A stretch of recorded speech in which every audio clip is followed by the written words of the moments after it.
Doles. 1.7 milyon na halaga ng kagamitang pangkabuhayan ibinahagi ng Doles sa Bayan ng Bulan. Ang buong detalye ng balita nasa linya sa Megapo Patrol No. 5 SM Romel Coro. Bicol Network News Report!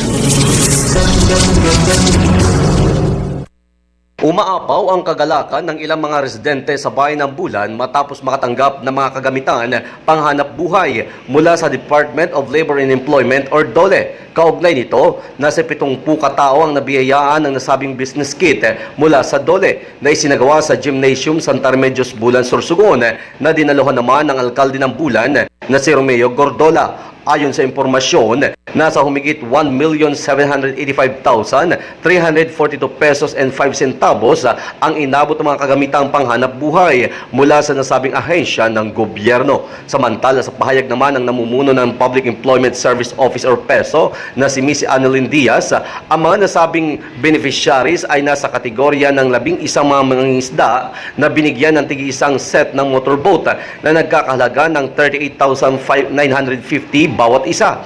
5 ice cream maker naman para sa 5 katao na gumagawa ng ice cream.